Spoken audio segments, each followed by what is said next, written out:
తుప్పరల్లో ఎక్కడో ఉండే నల్ల బంగారాన్ని వెలికితీసి ప్రపంచానికి వెలుగులందించే సింగరేణిలో ఇప్పటికీ పొలిటికల్ హీట్ పెరిగిపోయింది. గుర్తింపు సంఘం ఎన్నికల ప్రచారంలో ప్రధాన పార్టీల అనుబంధ కార్మిక సంఘాలు కాలికి బలపంపు కట్టుకుని తిరుగుతున్నాయి.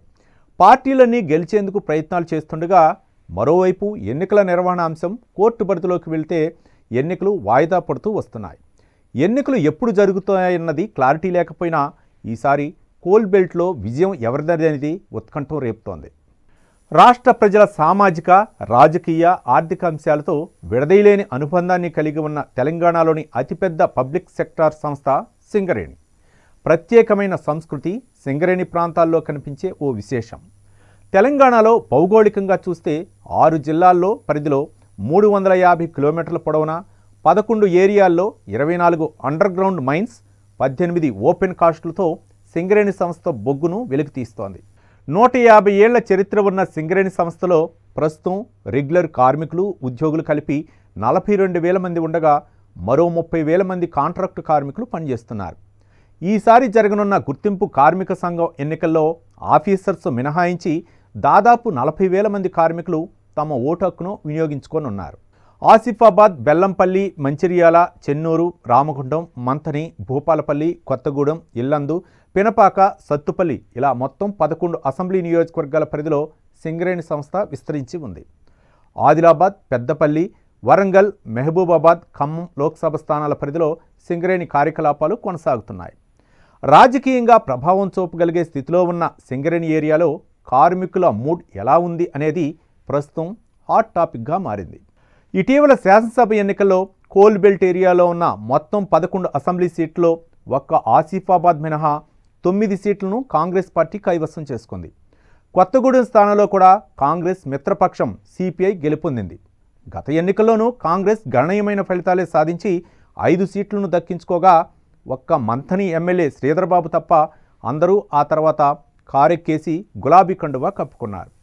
ప్రస్తుత అసెంబ్లీ ఎన్నికల్లో ఆ 5 సీట్లలో తిరిగి విజయం సాధించడమే కాకుండా అదనంగా మరో 4 అసెంబ్లీ సీట్లను కైవసం చేసుకుంది హస్తం పార్టీ. అయితే ఆ ఫలితాలు సింగరేణి కార్మికులు తీర్పుగా చూసే అవకాశం లేదన్నది కొందరి వాదన. గుర్తింపు సంఘం ఎన్నికల్లో ఫలితాలు భిన్నంగా ఉంటాయని కూడా కార్మిక సంఘాల నేతలు భావిస్తున్నారు. ముఖ్యంగా గత 2 పర్యాయాలు సింగరేణిలో అధికారిక గుర్తింపు సంఘంగా ఉన్న బీఆర్ఎస్ అనుబంధ సంఘమైన తెలంగాణ బొగ్గుగని కార్మిక సంఘం ఈసారి తమదే విజయం అంటోంది. ఇప్పటికే ఎమ్మెల్సీ కవిత నేతృత్వంలో టీబీజీకేఎస్ నేతలు హైదరాబాద్లో గుర్తింపు సంఘం ఎన్నికలపై భేటీ అయ్యి విజయం కోసం కసరత్తు చేస్తున్నారు. అయితే కాంగ్రెస్ పార్టీ అధికారంలోకి రావడంతో సింగరేణి కార్మికుల్లో పట్టు సాధిస్తే రాజకీయంగా తమ ప్రాబల్యం కాపాడుకున్నట్లవుతుందన్న భావనలో ఆ పార్టీ నేతలు ఉన్నట్లు తెలుస్తోంది. దీంతో కోల్ బెల్ట్ ఏరియాలోని మంత్రులు, ఎమ్మెల్యేలంతా కలిసి గెలుపు ప్రయత్నాలను ఇప్పటికే ప్రారంభించారు. మంత్రి శ్రీధర్బాబు చేతుల మీదుగా ఐఎన్టీయూసీ తన మేనిఫెస్టోను కూడా విడుదల చేసింది. ఆ మేనిఫెస్టోలో కార్మికులకు 250 గజాల స్థలంతో పాటు మారుపేర్ల వివాదం, ఐటీ పన్ను రద్దు, ప్రైవేటీకరణకు వ్యతిరేకంగా తీర్మానాల వంటివెన్నో హామీలను గుప్పించారు.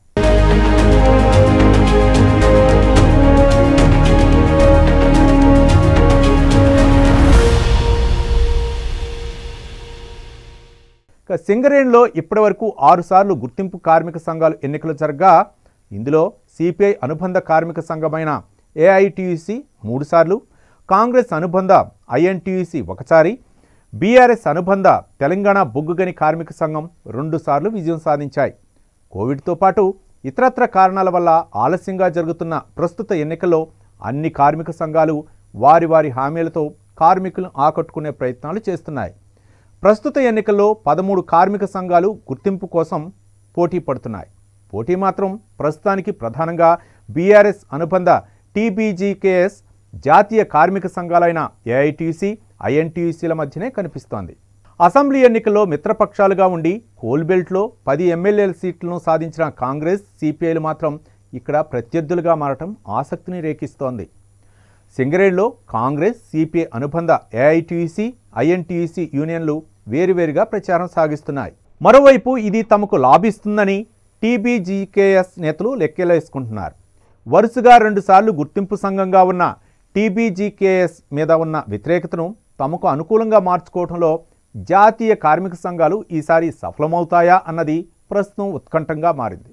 పార్టీ అధికారంలో ఉన్న నేపథ్యంలో ఎలాగైనా సింగరేణిలో గుర్తింపు సంఘంగా ఐఎన్టీయూసీని గెలిపించుకోవాలనే సంకల్పంతో కాంగ్రెస్ ఎమ్మెల్యేలు, మంత్రులు ఉన్నారట.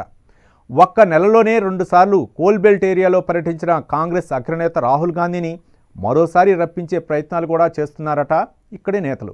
వాస్తవానికి ఈ నెల డిసెంబర్ 27న సింగరేణి గుర్తింపు సంఘం ఎన్నికలు జరగాల్సి ఉంది. కానీ ప్రస్తుతం ఈ అంశం హైకోర్టు పరిధిలో ఉంది.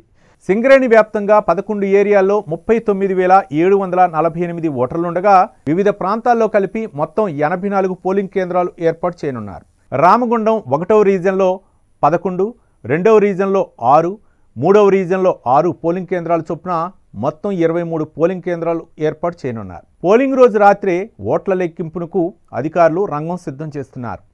11 ఏరియాల్లోని ఓట్ల లెక్కింపు కోసం 10 కౌంటింగ్ కేంద్రాలు ఏర్పాటు చేస్తుండగా కేవలం రామగుండంలోని 3 రీజన్ల ఓట్లను గోదావరి ఖని సెక్టర్ 1 కమ్యూనిటీ హాల్లో లెక్కింపుకు అధికారులు సిద్ధం చేస్తున్నారు. ఇదిలా ఉంటే సింగరేణిలో కారుణ్య నియామకాల ద్వారా ఉద్యోగాలు పొందిన వారి 18,000 మందికి పైగా యువ ఓటర్లు ఉన్నారు.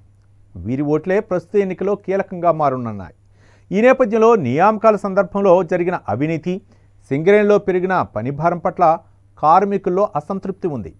ఈ అంశాన్ని సింగరేణి ఎన్నికల్లో ప్రభావితం చూపనున్నాయి. మరోవైపు సింగరేణి ఎన్నికల అంశం ప్రస్తుతం హైకోర్టు పరిధిలో ఉంది. ఈ నెల 27లోపు సింగరేణి గుర్తింపు ఎన్నికలు నిర్వహించాలంటూ గతంలోనే హైకోర్టు ఆదేశించింది. అయితే తాజాగా ఎన్నికల్ని వాయిదా వేయాలంటూ ఇంధన శాఖ హైకోర్టులో పిటిషన్ దాఖలు చేసింది. మరోవైపు ఎన్నికలను ఎట్టి పరిస్థితుల్లోనూ నిలిపివేయకూడదని, నిర్ణీత సమయంలోనే ఎన్నికలు జరిగేలా ఆదేశించాలంటూ సింగరేణి కార్మిక సంఘం జాతీయ కార్మిక నేత సీతారామయ్య కూడా హైకోర్టులో కేవియట్ పిటిషన్ దాఖలు చేశారు. వీటిని విచారించిన హైకోర్టు కేసును వాయిదా వేయడంతో ఎన్నికలు ఎప్పుడు జరుగుతాయన్నది సస్పెన్షన్గా మారింది.